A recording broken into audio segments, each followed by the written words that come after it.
This is one of the patterns I offer in beginner mosaic classes. I'm going to review the project steps. In this example, the artwork was made using glass tiles and stained glass. The substrate is a project board measuring 8 inches by 8 inches. Because the project boards are already painted white, there is no need for additional preparation. If using one of these project boards, make sure your substrate is oriented correctly before transferring your pattern. When transferring the design to the substrate, I use carbon paper, and it is helpful to tape the pattern to the board so it does not move. A helpful tip is to use a colored pencil for the tracing. That way you see where you have been. The materials we selected for this example are glass tiles and scrap stained glass. I recommend you cut a pool of materials to work from. Having a pool of materials enables you to work faster. Usually, I cut about 2/3 of what I think will be needed, reserving some whole tiles and glass in the event I need a very specific shape. Begin dry laying and start with a focal point, not the background. Once happy with a small area, begin gluing. Either use the paintbrush method or a spread adhesive with a palette knife. In this example, we are using Wellbond PVA glue. Leave about 1/16 inch in between each tessera for grout. A toothpick can be a helpful tool for tidying up the grout spaces.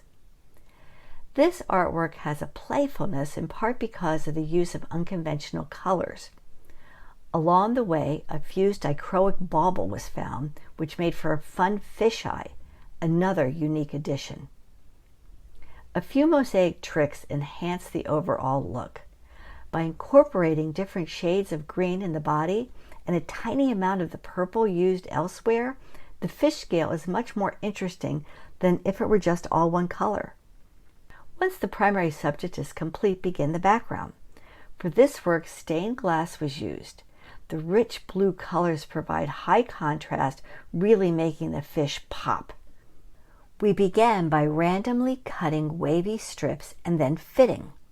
By mixing up the different scrap, the background is especially lively. Once gluing is complete, the adhesive must cure for several hours before grouting. When you are ready to grout, be sure to budget enough time.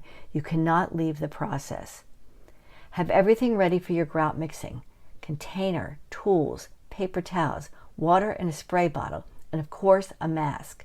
There are several videos on the grout process on the Make It Mosaics YouTube channel. Mix your grout to a brownie batter consistency. When I feel close to the right consistency, I use a spray bottle to ensure I do not overwater the grout.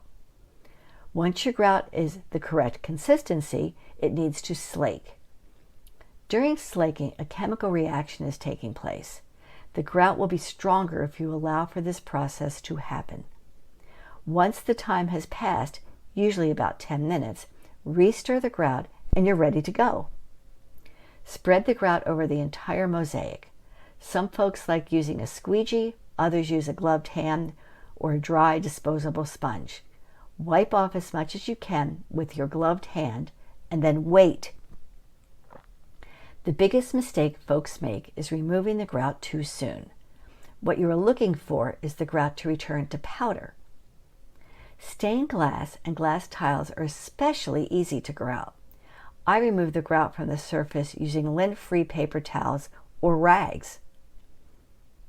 With glass, I rarely need to use a damp sponge to remove the grout. If you experience a grout haze on your tiles, you can do additional cleanup with vinegar and water. This piece looks great. And remember, Life's a mosaic. you pick the pieces.